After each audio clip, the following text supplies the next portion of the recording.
உள்ளத்தில் நல்ல உள்ளம் உறங்காதென்பது வல்லவன் வகுத்ததடா கர்ணா, வருவதை எதிர்கொள்ளடா. உள்ளத்தில் நல்ல உள்ளம் உறங்காதென்பது வல்லவன் வகுத்ததடா.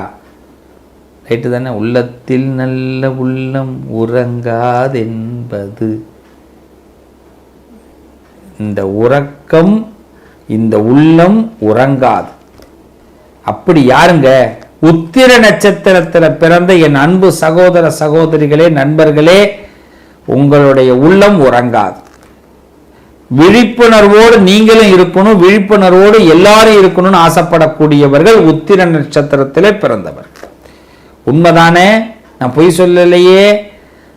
ஏகாந்தவாசி, ஏகாந்தவாசி எப்படின்னா என்ன? நம்மளை யாரும் டிஸ்டர்பன்ஸ் பண்ணலைன்னா உத்திர நட்சத்திரத்தை அவங்க நல்லா வந்துடுவாங்க. தொந்தரவு பண்ணிக்கினே இருந்தோம்னா உத்திர நட்சத்திரம் டெவலப் ஆகாது. இன்னைக்கு நல்லா தெரிஞ்சுங்க, உத்திர நட்சத்திரக்காரர்களை தொந்தரவு பண்ணலைன்னா நமக்கு சிரமமே கொடுக்க மாட்டாங்க, அவங்க செழிப்பாக வருவாங்க.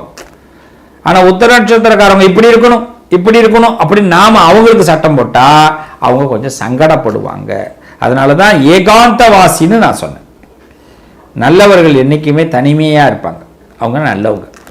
கூட்டத்தோடு இருக்கிறவங்கலாம் நல்லவங்க இல்லையான்னு கேட்டுறாதீங்க. அதாவது கூட்டத்திலேயே இருந்தாலும் தனியாக தெரிவாங்க பாருங்க, அவங்க தான் சக்சஸ்ஃபுல் பர்சன். அப்படி உத்திர நட்சத்திரத்தில் பிறந்த எங்கள் அருமையான அதிர்ஷ்டசாலிகள் அனைவருக்கும் வாழ்த்துக்கள். இன்னைக்கு பிறந்தநாள் யாராவது கொண்டாடினீங்கன்னா, இந்த என்னைக்கு பார்க்குறீங்களோ இந்த நாளில் பிறந்தநாள் கொண்டாடினீங்கன்னா பிறந்தநாள் வாழ்த்துக்கள். கல்யாண நாள் அன்னைக்கு உங்களுக்கு கல்யாண நாள் வாழ்த்துக்கள். கிரகப்பிரவேசம் பண்ணியிருக்கிறீங்களா? கிரகப்பிரவேச வாழ்த்துக்கள். கிரகப்பிரவேசம் பண்ணணுமா? சீக்கிரமாக உங்களுக்கு கிரகப்பிரவேசம் பண்ணக்கூடிய நேரம் வரும், ஆசீர்வாதம். கல்யாணம் பண்ணிக்கணுமா? சீக்கிரமாக உங்களுக்கு மேரேஜ் டைம் வந்துருச்சு. இந்த வீடியோ பார்க்குறீங்கல்ல, கண்டிப்பாக மேரேஜ் டைம் வந்துருச்சு. நிச்சயமாக ஆற தழுவுறேன், கண்டிப்பாக நல்லது நடக்கும். குழந்தை இல்லைங்களா? Don't worry. ஏகாந்தமாக நான் ஒரு விஷயத்த சொல்கிறேன், தெய்வ அனுகிரகத்தில் உங்களுக்கு குழந்தை பிறக்கக்கூடிய நேரம் வந்துருச்சு. ஸோ குட் டைம், சரிதானே? நல்ல விஷயங்கள் நடக்கப் போகிறது. உத்திர நட்சத்திரத்தில் பிறந்த என் உயிரிலும் மேலான அன்பர்களே, நண்பர்களே, சகோதரர்களே, சகோதரிகளே, வாழ்த்துக்கள். இப்போ இந்த உத்திர நட்சத்திரத்தில் பிறந்த நாம யார் யாரெல்லாம் வழிபட்டா நல்லது, எப்படி உள்ள போனா நல்லது, வாழ்க்கை எப்படி இன்ட்ரெஸ்டா போறோம் அப்படிங்கிறத தொடர்ந்து பார்க்குறோம். ஸ்கிப் பண்ணாம பாருங்க. வாழ்த்துக்கள். சூரியன் தான் உங்களுக்கு எல்லாமே. பார்க்குற உத்திரத்துக்கு சூரியன். அதனால காலையில சூரிய நமஸ்காரத்தில் ஆரம்பிப்போம் வாழ்க்கையை. பிராணாயாமம் கண்டிப்பா பண்ணுங்க. மூச்சு பயிற்சி பிளஸ் சூரிய நமஸ்காரம், இதை ரெண்டையும் நீங்க ஃபாலோ பண்ண ஆரம்பிச்சிட்டீங்கன்னா தேகத்தில் ஒரு பொலிவு ஏற்படும். தங்கம் மாதிரி பளபளக்கலாம். சார் நான் ஏற்கனவே கருப்பு சார் நீங்க கேட்கலாம், கருப்பா இருந்தாலும் பளபளப்போம். கருப்பு தான் எனக்கு பிடித்த கலரு பாட்டே வந்திருக்கு இல்லைங்களா? அதெல்லாம் கருப்பு சேப்பெல்லாம் இப்போ கணக்கே கிடையாது. நமக்கு தேவை ஆட்சி தான். அதனால இந்த கருப்பாக இருந்தாலும் பரவாயில்ல, கலையாக இருக்கக்கூடிய ஆற்றலை உத்திரம் பெற்றுத்தரும். இதுக்கு தேவை சூரிய நமஸ்காரம், சூரிய வழிபாடு கண்டிப்பா பண்ணுங்க. மூச்சு பயிற்சி, பிராணாயாமம் கண்டிப்பா எடுங்க. இது ஃபர்ஸ்ட். இந்த உத்திர நட்சத்திரத்தில் பிறந்தவர்களுக்கு கண்டிப்பாக உயர் பதவிகள் கிடைக்கும், உயர் யோகங்கள் கிடைக்கும். அவங்க என்னைக்குமே என்ன பண்ணுவாங்கன்னா, தன்னை கீழே இறக்கி போகணும்னு ஆசையே படாதீங்க. கீழே இறக்கி பேசாதீங்க, உயர்த்தி பேசுற பழக்கத்தை கொண்டு வாங்க. ஒண்ணுமே இருக்காதுங்க, படிக்கவே இல்லை, சுமாராக தான் படிச்சிருப்போம். ஆனா என்ன, எல்லாம் தெரிஞ்ச மாதிரியே காட்ட ஆரம்பிக்கணும். அப்பதான் அடுத்தடுத்து நமக்கு எல்லாமே கிடைக்க ஆரம்பிக்கும். நான் சொல்றது புரியுதுங்களா? எல்லாமே தெரிஞ்ச மாதிரி காட்டணும், அப்பதான் அடுத்தடுத்து நமக்கு எல்லாமே கிடைக்கும். அப்ப அடுத்த வெற்றிக்குள்ள போயிடலாம், நிச்சயமா நேரடி வெற்றிக்குள்ள போயிடலாம். அதாவது என்ன சொல்லுவாங்கன்னா, எலெக்ஷன்லயே நிக்காம நம்ம என்ன பண்ணுவாங்க, அன்ன போஸ்ட்ல ஜெயிச்சிருவாங்கன்னு சொல்லுவாங்க. அந்த யோகம் உண்டு உத்திரத்திற்கு, அந்த யோகம் உத்திரத்திற்கு உண்டு. அப்படிப்பட்ட உத்திர நட்சத்திரத்தில் பிறந்தவர்கள் தெய்வ பலம் கொண்டவர்கள். சூரிய நமஸ்காரம் அவசியமாக நீங்க பண்ணணும். அதே மாதிரி மகாலட்சுமி வழிபாடு தொடர்ந்து பண்ணுங்க. லட்சுமி நாராயணர் வழிபாடு, மகாலட்சுமி வழிபாடு. நீங்க நாராயணா நாராயணா வாசுதேவா திரிவிக்ரமா வாமனா ரிஷிகேஷா பத்மநாபா ஸ்ரீதரா கோவிந்தான்னு சொல்ல சொல்ல சொல்ல சொல்ல கண்டிப்பா உத்திரம் ஏகாந்த யோகத்தை பெறுவார். தர்மசாஸ்திர ஐயப்ப சுவாமி வழிபாடையும் அவசியமா பண்ணுங்க. இந்த வழிபாடுல தான் எல்லாமே இருக்கு. அதே மாதிரி மகாலட்சுமி வழிபாடு, இந்த மகாலட்சுமி வழிபாடு செய்யும் பொழுது இந்த உத்திர நட்சத்திரத்தில் பிறந்தவர்களுக்கு உயர் பதவிகள் கிடைக்கும். கனகதாரா ஸ்தோத்திரம்னு சொல்லுவாங்க, யூடியூப்ல போட்டு பாருங்க, வீட்டில் டெய்லி ஒலிக்க விடும், டெய்லி ஒலிக்க விடும். கனகதாரா ஸ்தோத்திரம் தமிழ்லையும் இருக்கு. இந்திர பதவி சனப்பொழுதுல கிடைக்கும்னு அந்த பாட்டு வரும், பாம்பே சிஸ்டர்ஸ் பாடியிருக்கிறாங்க, சூப்பரா இருக்கும். அந்த கேட்க கேட்க ஆனந்தமா இருக்கும். ட்ரை பண்ணி பாருங்க, நிச்சயமா நல்ல மாற்றம் ஏற்படும்.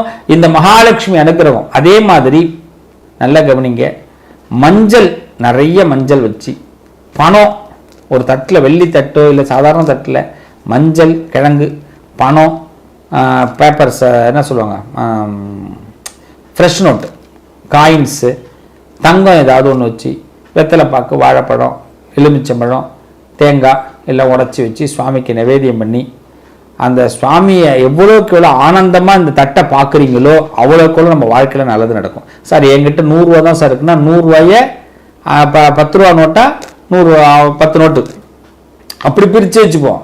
கொஞ்சம் கொஞ்சமாக தானே முன்னேற முடியும். எடுத்தவொடனே 1000 ரூபா 5000 ரூபான்னு பார்க்க முடியாது இல்லைங்களா? 100 ரூபா கிடைக்குதா 100 ரூபாய்க்கு ஆரம்பிப்போம். இந்த வழிபாடுகளை செய்யுங்க. இதான் மகாலட்சுமி வழிபாடு. மகாலட்சுமிக்கு பணம், நகை, மஞ்சள் எல்லாம் வச்சு வழிபாடு பண்ணுறது நல்லது. இந்த வழிபாடுகளை தொடர்ந்து செய்யுங்க. உத்திர நட்சத்திரத்தில் பிறந்தவர்கள் நல்லா இருப்பீங்க. அரசியல் பலம் ஏற்படும். சில பேர் நேரடி அரசியல் இல்லாமல் பின்புலமாக அரசியலுக்கு யோகம் செய்யக்கூடியவர்களாக இருப்பீங்க.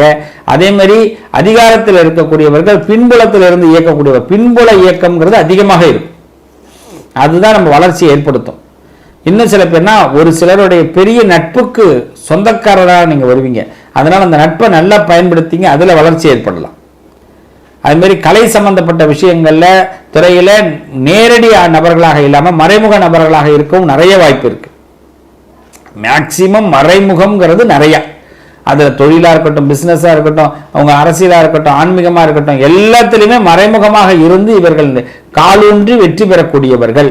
அதனால சின்ன விஷயம் கிடைக்குதுங்க, எனக்கு ஒரு வாய்ப்பு ஃப்ரேமில் கிடைக்கல அப்படின்னு வெயிட் பண்ணாதீங்க. எது கிடைக்குதோ ஃபாலோ பண்ணுங்க. ஃப்ரேம்ங்கிறது என்னன்னா 4 பேருக்கு தெரிஞ்ச மாதிரி இருக்கிறது.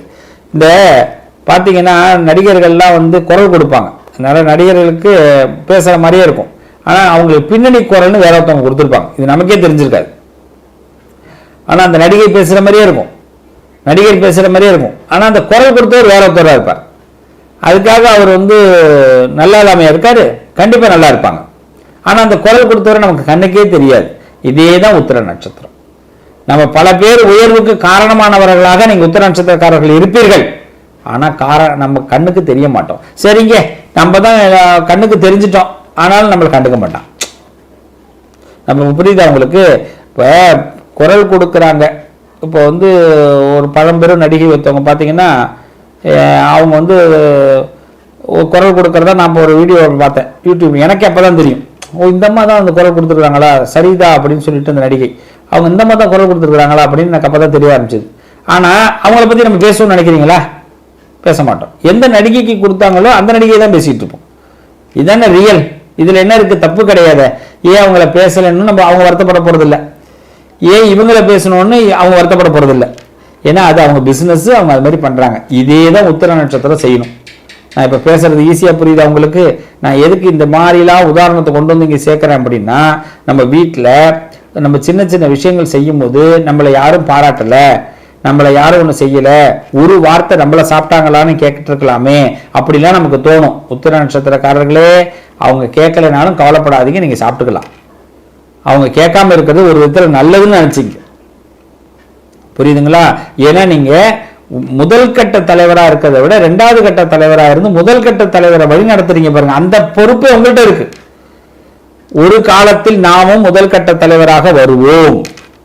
நாம் குரல் கொடுத்த நாமளும் ஒரு நேரம் நம்ம வந்து சினிமா ஃபீல்டில் வந்துடுவோம், ஃப்ரேமில் வந்துடுவோம். இப்போ நான் சொன்னேன், ஒரு அம்மா அவங்க முன்னாடி ஃப்ரேமில் இருந்தவங்க இப்போ பின்னாடி குரல் கொடுக்குறாங்க. இவ்வளோதான். ஒரு லைஃபோட டேர்னிங் பாயிண்ட் தான் எங்கேயுமே. ஆனால் ஃப்ரேமை விட்டு கீழே வரல, ஸ்டேஜை விட்டு வரல. கடவுள் அங்கே வச்சுட்டான் பாருங்க லைஃபை. அதனால கடவுள் இந்த உத்திரத்திற்கு நல்ல முன்னேற்றத்தை கண்டிப்பாக கொடுக்கக்கூடியவர். அதனால அந்த உத்திர நட்சத்திரக்காரர்கள் நல்லா பயன்படுத்திங்க. மனஸ்தாபங்கள் எங்கேயுமே ஏற்பட வேண்டாங்க. அதே மாதிரி பார்த்தீங்கன்னா சிலர் பிடிக்காம வெறுக்கக்கூடிய விஷயங்கள் நடக்கும், அந்த இடத்துல ரொம்ப கவனமா இருங்க. அதுவும் பார்த்தீங்கன்னா மேரேஜ் லைஃப்ல பார்த்தீங்கன்னா உத்திர நட்சத்திரக்காரர்கள் சில ஃபெயிலியரை சந்திக்கிற மாதிரி இருக்கு. அந்த இடத்துல வார்த்தைகள்ல ரொம்ப கவனமா இருங்க. ஏன்னா ஏகாந்த வாசின்னு வேற நம்ம சொல்லிட்டோம். அதனால என்ன ஆகும், சில நேரங்கள்ல என்ன பண்ணுவோம், தடிமனான வார்த்தைகளை விட்டு இந்த காலத்துல பாருங்க, அந்த காலத்துலாம் கூட பாத்தீங்கன்னா பிரிக்கிறதுக்கு ஆள் கிடையாது, இந்த காலத்துல நம்மளை பிரிக்கிறதுக்கே ஆள் நிறைய பேர் தான். நம்ம ஈஸியா நம்ம நினைக்கிறோம் உலகத்தை, நம்ம நல்லா இருக்கிறோமா நல்லா இல்லைன்னு இப்படியே கண்ணு தெரியல மாதிரி பார்ப்பாங்க பாருங்க, அப்படியே பார்த்துட்டே இருக்கிறான். அப்போ என்னன்னா, பக்கத்து வீடாக இருக்கட்டும், அடுத்த வீடாக இருக்கட்டும், எதிர்த்த வீடாக இருக்கட்டும், அப்போ இவங்களெல்லாம் நம்ம சந்தித்து இதுக்கு பிறகு நம்ம முன்னேறணும். ஒரு படத்துக்கு போகிறாங்க, ஒரு ஹஸ்பண்ட் ஒய்ஃபு படத்துக்கு போகிறாங்க.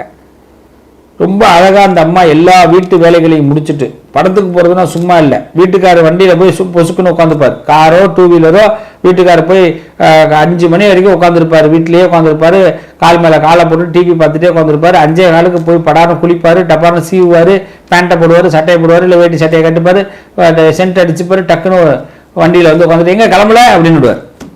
ஆனால் அந்த ஊட்டம்மா அப்படி கிடையாது. ஈஸியாக படத்துக்கு போக முடியுமா? பார்த்துருக்கீங்களா? வாய்ப்பே கிடையாது.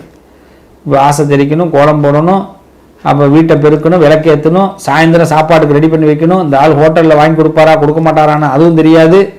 கொடுக்கலாம்னா வீட்டில் இந்த அவங்க அம்மா யாராவது இருந்தாங்கன்னா அவங்களுக்கு வாங்கிட்டு வரணும். அவங்க சில வீட்டில் ஹோட்டல் சாப்பாடு பிடிக்காது, அதுக்காக இவங்க சமையலை பண்ணி ப்ரிப்பேர் பண்ணி எல்லாத்தையும் மூடி வச்சு அவங்க எடுக்கிற அளவுக்கு எல்லாம் ரெடி பண்ணி வைக்கணும்.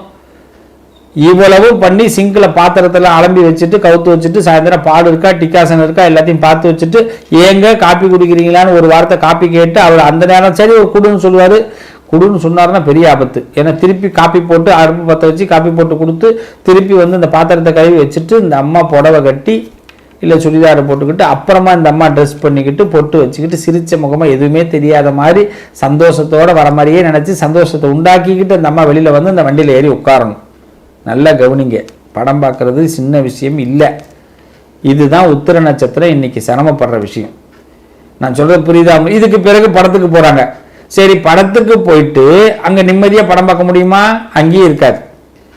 ஏன்னா ஐயா ஜாலியாக தேட்டரில் பார்த்து படம் பார்த்துட்டு இருப்பார். இந்த அம்மாவுக்கு ஏதோ ஒரு பிரச்சனை அந்த இடத்துல இருந்தால் கூட அந்த ஐயாட்ட சொல்ல முடியாது.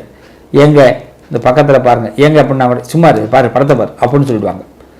இல்லை ஐயா வந்து உத்தர நட்சத்திரமாக இருந்து எங்கள் அம்மா வந்து வேற நட்சத்திரமாக இருந்தாலும் எங்கள் அம்மா ஐயா கேட்பாரு, ஏன்பா இப்படி சும்மா நட்சத்திரம் படத்தை பாருங்க. ஆகப்பா சும்மா இருங்கன்னு சொல்கிறது தான் மற்றவங்க வேலையாக இருக்கும் உத்தரத்துக்கு. அப்போ இத்தனைக்கும் போய் இந்த உத்தர நட்சத்திரம் படத்தை பார்த்துட்டு வீட்டுக்கு வந்தால் பக்கத்து வீட்டு அம்மா சொல்லும், இவங்களுக்கு என்ன கவலை, இப்போ பாரு ஜிம்முன்னு எங்கேயோ போனாங்க 2 மணி நேரம் ஜாலியாக போயிட்டு வந்தாங்கன்னுவாங்க. நல்லா தான் போச்சு கதை. ஏற்கனவே இங்கே இவ்வளோ பிரச்சனை, இதில் இவங்க சொன்ன ஒரே ஒரு வார்டு தான். ஏன்னா வண்டி சத்தம் இல்லாமல் நம்ம வண்டி நிப்பாட்டிட்டு உள்ளே வர முடியாது. அந்த காலத்துலலாம் பஸ்ஸில் போய் இறங்கணும், வந்ததும் தெரியாது போனதும் தெரியாது, உள்ளே போயிட்டோம் வீட்டுக்குள்ளே. ஆனால் இப்போ இந்த வண்டி போய் நிப்பாட்டி கதவை திறந்தா கிரில்லு சத்தத்தில் கூட பார்த்தீங்கன்னா நம்ம எண்ணெய் போட்டிருக்க மாட்டோம், அது நறுக்குன்னு சத்தம் கேட்கும். பக்கத்து விட்டோமா கரெக்டாக வந்து டக்குன்னு வெளியில் பார்க்கும். இப்படி தான் பார்க்க அத்தனை நாள் உள்ள டிவி சவுண்டில் ஓடி இருக்கும். நம்ம வீட்டுக்கு வந்தது மட்டும் அவங்க கரெக்டாக கண்டுபிடிச்சிருவாங்க, பார்ப்பாங்க, நல்லா போயிட்டு வராங்க பாரு, ஹஸ்பண்ட் ஒய்ஃப்னா இப்படி இருக்கணும், என் வீட்லேயும் தான் இருக்கேன் அப்படின்னு ஒரு ஐடியா போட்டாங்கன்னா இதுக்கு பிறகு அவங்க வீட்டில் போய் நிம்மதியாக படுத்து தூங்குவாங்களா? சண்டை தான், மன கஷ்டம்தான். ஏன்டா இந்த படத்துக்கு போனோம், இதுக்கு சும்மா இருந்திருக்கலாம், வீட்லேயே இந்த டிவி சீரியலை பார்த்துட்டு பாக்கியலட்சுமியை பார்த்துட்டு இருந்திருக்கலாம் போ அப்படிங்கிற கதைக்கு வந்துடும். நான் சொல்கிறது புரியுதா உங்களுக்கு? அப்போ இந்த காலகட்டத்தில் நம்ம தவிர்த்து இந்த இடத்த கொண்டு வரோம் அப்படின்னா உத்திர நட்சத்திரத்தை பிறந்தவர்கள் இவ்வளவு சிரமத்தை சம்பாதிக்கணும். திருஷ்டிகள், நான் ஏன் இந்த கதை சொல்கிற மாதிரி இருக்கும், ஏங்க இந்த கதையெல்லாம் சொல்றீங்கன்னு கேட்பாங்க. இல்லைங்க, இதில் லைஃப் எத்தனையோ பேர் இருக்காங்க. நம்ம செய்கிற செயல் தான் பல பேரை வைத்தறிச்சலை உண்டாக்குது. நாம் படுற கஷ்டம், அந்த கஷ்டம் அவங்க கண்ணுக்கு போய் சேரவே சேராது. இந்த உத்திர நட்சத்திரத்தில் பிறந்தவர்கள் கஷ்டமும் அப்படிதான். நம்ம படுற சிரமங்கள், மற்றவங்களுக்காக படக்கூடிய வேதனைகள் அவங்க கண்ணில் போய் சேராது. அதனால தான் இந்த உத்திர நட்சத்திரக்காரர்களை மீண்டும் சொல்கிறேன், மகாலட்சுமி வழிபாடு அவசியமாக பண்ணுங்க. சூரியனை ஞாயிற்றுக்கிழமையில் சூரிய பகவானுக்கு அபிஷேகம் பண்ணுங்க.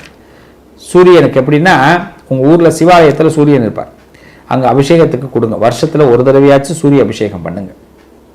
இல்லைன்னா அங்கே பிரச்சாரகம் யார் அங்கே குருக்கள் இருக்காங்களோ அவங்கள்ட்ட சொல்லி ஒரு பணமாச்சும் தட்சணையாவது கொடுத்து எனக்கு ஒரு என்ன நினச்சி ஒரு சொம்பு தண்ணி ஊற்றுங்க ஐயா, அதிகமாக ஒரு சொம்பு ஊற்றுங்க சொல்லுங்கள், தப்பு இல்லை. அதே மாதிரி பார்த்தீங்கன்னா சூரிய நமஸ்காரம் அவசியமாக பண்ணுங்கள். சூரிய பகவான் வழிபாடு பண்ணுங்க. சூரிய காயத்ரி மந்திரத்தை சொல்லுங்க. ஞாயிற்றுக்கிழமை சிவ வழிபாடு அவசியமாக பண்ணணும் உத்திர நட்சத்திரத்தில் பிறந்தவர்கள். உத்திர நட்சத்திரத்தில் பிறந்தவர்கள் சிவ வழிபாடு அவசியம் பண்ணுங்க. ஞாயிற்றுக்கிழமையில திங்கட்கிழமை பிரதோஷ வழிபாடு அவசியமா பண்ணுங்க. திங்கட்கிழமை பிரதோஷ வழிபாடு, அது மாதிரி பிரதோஷம்னு ஒரு நாள் வரும், அன்னைக்கு திரியோதசி திதி, அன்னைக்கும் வழிபாடு அவசியம் பண்ணணும். சிவ வழிபாடு. சந்தன மாலைன்னு சொல்லுவாங்க, அந்த மாலை வாங்கி ஒன்று போட்டுங்க. இந்த மாதிரி இந்த பாருங்க நான் போட்டிருக்கேன் பாருங்க, இது மாதிரி சந்தன மாலை. இல்லைன்னா சந்தன மாலை இப்படி போட்டுக்கலாம். இல்லைன்னா உங்களுக்கு எப்படி தோணுதோ ஒரு சந்தன மாலை ஒன்று கையில் இருக்கிறது நல்லது. இதை ஃபாலோ பண்ணுங்க உத்திர நட்சத்திரக்காரர்களே. உண்மையிலேயே நீங்க ஒரு 5 நிமிஷம் அப்படி உட்காந்து அப்படி ஒரு சந்தன மாலை எடுத்து அப்படி உருட்டுனீங்கன்னா நிச்சயமா சொல்றேன் அத்தனை தெய்வ ஞானமும் உங்களுக்கு கிடைக்கும். யோகா, தியானம், ஏதாவது ஒரு துறையில உள்ள புகுந்து உங்க வாழ்க்கையை அடுத்த கட்டத்துக்கு கொண்டு போக முடியும். உத்திர நட்சத்திரக்காரர்களே, நீங்கள் சாதிக்க பிறந்தவர்கள், செல்வாக்கு பெறக்கூடியவர்கள், ஒரு விஷயத்தை உள்வாங்கி வெளிக்கொடுக்கக்கூடியவர்கள். சில பேர் உள்வாங்கவே மாட்டாங்க, ஆனா நீங்க பொறுமைசாலி, நிறைய உள்வாங்கிப்பீங்க எல்லாரும் பேசுறதையும். அதாவது ராத்திரியில தூங்குவான் மனுஷன் உத்திர நட்சத்திரத்தை பிறந்தவங்க, ஆனா என்ன அவன் பேசுறான்றதை காது கொடுத்து கரெக்டா நம்மள என்ன பேசிட்டு சரி நாளைக்கு அவங்களுக்கே ஆச்சரியமா இருக்கும். உத்திர நட்சத்திரம் மாறி நடப்பாரு. எப்படிங்க காதல் கேட்டுருப்பாரு? கேட்டாரு, பேசுறதை கேட்டாரு, ஒட்டு கேட்கல, தனக்கு தேவையானதை கேட்டு மாத்திக்கிட்டாங்க. இந்த மாற்றுதலை ஏற்படுத்திக்கூடியவர்கள் உத்திர நட்சத்திரக்காரர்கள். தெய்வ பலம் அதிகமாக உள்ளவர்கள். அதனால அவசியமாக நிச்சயமாக சூரிய வழிபாடு அவசியம் பண்ணுங்க, நல்ல மாற்றம் ஏற்படும். சிவ வழிபாடு பண்ணுங்க. நிச்சயமாக ஒரு தடவை திருவண்ணாமலை போய் தரிசனம் பண்ணுங்க. திருவண்ணாமலை. அதே மாதிரி உத்திர நட்சத்திர பிறந்தவர்கள் தர்மசாஸ்தா வழிபாடு அவசியமா பண்ணுங்க. சந்தன மாலை போடுங்க, நல்லது நடக்கும். தெய்வ பலம் பரிபூரணமாக உங்களுக்கு கிடைக்கும். உத்திரம் நிச்சயமாக உயர பறக்கக்கூடியவர்கள், உயர உயர உயர வாழக்கூடியவர்கள். வாழ்க்கையுடைய அடுத்த கட்டத்திற்கு உங்களால போக முடியும். எந்த விதத்திலும் குறை வராது. நிலம், வீடு, மனை யோகங்கள் கண்டிப்பாக அமையும். நிச்சயமாக தெய்வ பலத்துல எல்லா சங்கல்பமும் உங்களுக்கு நடக்கும், நல்லதே நடக்கும். தனம் தரும், கல்வி தரும், ஒரு நாளும் தளர்வதியா மனம் தரும், தெய்வ வடிவம் தரும், நெஞ்சில் வஞ்சம் இல்லா இனம் தரும், நல்லனவெல்லாம் தரும் அன்பர் என்பவர்க்கே கனம் தரும் பூங்குழலால் அபிராமி கடை கண்களே. உத்திர நட்சத்திர பிறந்த அன்பு சகோதர சகோதரி நண்பர்களே, வாழ்த்துக்கள், நல்லதே நடக்கும்.